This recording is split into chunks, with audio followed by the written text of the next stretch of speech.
Good evening. इस video में हम डिस्कस करेंगे एटॉमिक मास क्या होता है। तो असल में जब हम एक एटम के मास के बारे में बात करते हैं तो उसी को हम बोलते हैं एटॉमिक मास। और हमें पता है कि जो एटम का मास है वो बहुत बहुत छोटा होता है। Atomic mass is actually very very small because atoms are extremely small. तो यहाँ पे आज के टाइम में अगर हम बात करें तो मास स्पेक्ट्रोमेट्री हमारे पास एक सोफिस्टिकेटेड टेक्निक है जिससे हम काफी एक्यूरेटली एटम के मास को डिटरमाइन कर सकते हैं। लेकिन अगर हम 19th सेंचुरी की बात करें तो वहां पे एट दैट टाइम जो साइंटिस्ट जो एटम के मास को डिटरमाइन करते थे तो वो एक एटम का मास दूसरे एटम्स के रिस्पेक्ट में डिटरमाइन करते थे। Scientist determine the mass of one atom relative to another by experimental means. तो उस टाइम पे ये था कि जो क्योंकि हाइड्रोजन जो है लाइटेस्ट एटम है तो hydrogen being the lightest atom इसको असाइन किया गया मास ऑफ वन। और यहाँ पे मास बोल दिया हाइड्रोजन का मास 1 है, कोई भी यूनिट नहीं दी गई थी। और जो अदर एलिमेंट्स के मास को असाइन किया गया relative to the mass of hydrogen. लेकिन अगर हम 1961 से बात करें तो 1961 के बाद जो सिस्टम ऑफ एटॉमिक मास है it is based on carbon 12 as the standard. तो कार्बन 12 हम अभी जिस लास्ट वीडियो में हमने डिस्कस किया था कि हमारा कार्बन का जो आइसोटोप है कार्बन 12 जिसमें एटॉमिक नंबर 6 है, मास है एटॉमिक मास नंबर हम बोलेंगे 12। तो जो कार्बन 12 है it is one of the isotope of the carbon और इसको हम रिप्रेजेंट करते हैं इस तरीके से, यानी कि ये कार्बन है और 12 हमारा राइट साइड में अपर सुपरस्क्रिप्ट मतलब यूज होता है, सुपरस्क्रिप्ट राइट साइड। तो यहाँ पे जो कार्बन 12 है इसके मास को कितना असाइन किया गया, carbon 12 is assigned A mass of exactly 12 atomic mass unit यानी कि 12 AMU। एक कार्बन के एक एटम का मास कितना है 12 AMU। तो जो दूसरे अदर एटम्स हैं, दूसरे एलिमेंट्स के जो एटम्स का मास निकाला वो इस कार्बन 12 के रिस्पेक्ट में निकाला। यहां से हम देखते हैं कि अगर हमने बोला कि कार्बन का मास ऑफ वन कार्बन 12 एटम कितना है 12 AMU, तो यहां से अगर हम 1 AMU निकालेंगे तो ये क्या हो जाएगा 1/12 of the mass of one atom of carbon 12। तो 1 AMU का डेफिनेशन काफी इंपॉर्टेंट है।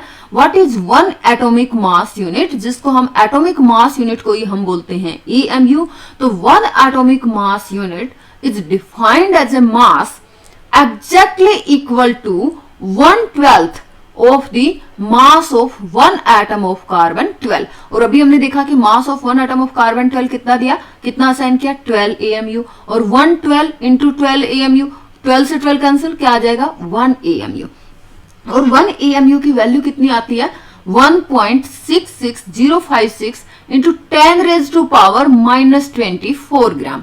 अब इस वैल्यू को हम कैसे निकालेंगे, याद करने का मैं तरीका आपको समझा दे रही हूँ क्योंकि ये वैल्यू कौन सी टेक्निक यूज करके निकाली, दैट इज लाइक जैसे मास स्पेक्ट्रोमेट्री यूज करके निकाल ली या कोई भी एक टेक्निक यूज करके निकाल ली, एग्जैक्टली वो नहीं गिवन है बुक में, बट आप इसको याद कैसे रखोगे। 1 AMU की वैल्यू ग्राम में ये होती है 1.66056 into 10 raised to power -24 ग्राम।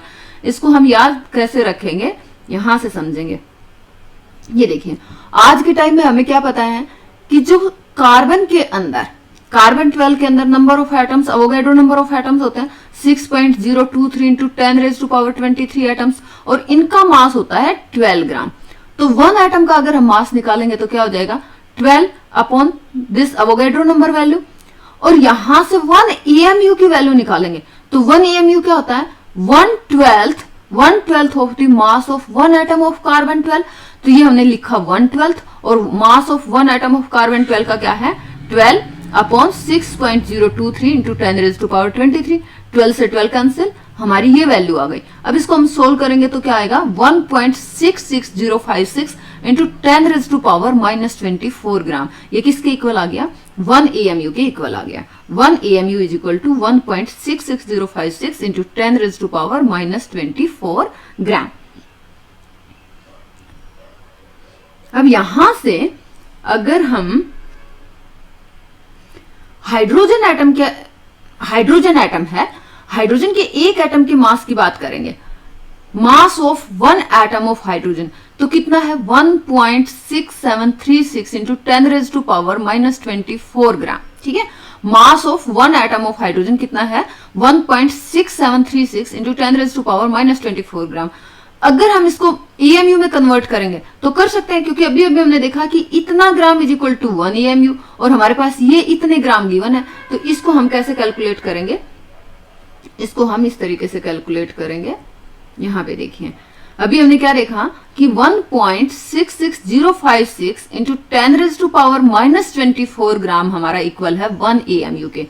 और हमारे पास अगर हम 1 ग्राम लेंगे तो किसके इक्वल हो जाएगा 1 upon this value, 1 upon this value. और अगर हाइड्रोजन का जो ये मास गिवन है ग्राम में 1.6736 इंटू 10⁻⁻24 ग्राम, इसका हम EMU में निकालेंगे तो 1 अपॉन 1.66056 इंटू 10⁻⁻24 मल्टीप्लाई करेंगे इसको 1.6736 इंटू 10⁻⁻24, 10⁻⁻24 ऊपर नीचे कैंसिल आउट, हमारी वैल्यू आ जाएगी 1.0078 AMU।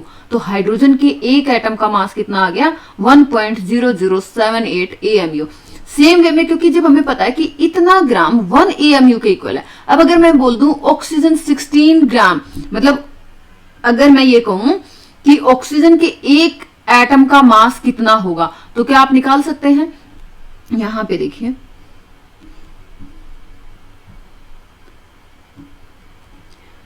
ये तो हमने निकाल लिया मास ऑफ हाइड्रोजन एटम। अब अगर मैं मास ऑफ ऑक्सीजन की बात करूं तो अगर ये 16 ग्राम है तो 16 ग्राम में कितने AMU होंगे, क्या आप निकाल सकते हो। अगर मास ऑफ ऑक्सीजन अगर मैं 16 ग्राम दे रही हूं तो 16 ग्राम कितने AMU के इक्वल होगा। तो यहां से क्या आप निकाल सकते हो, जब इतने ग्राम 1 AMU के इक्वल है तो मतलब जो हमारे पास 16 ग्राम कितने एटम का मास होता है 6.02 इंटू 10⁻23 एटम्स का मास कितना होता है 16 ग्राम।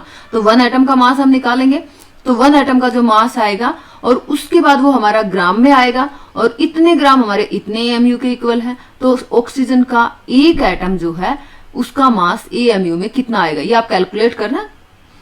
ओके, आजकल जो AMU है उसको हमने रिप्लेस कर दिया है U से। U को हम बोलते हैं यूनिफाइड मास।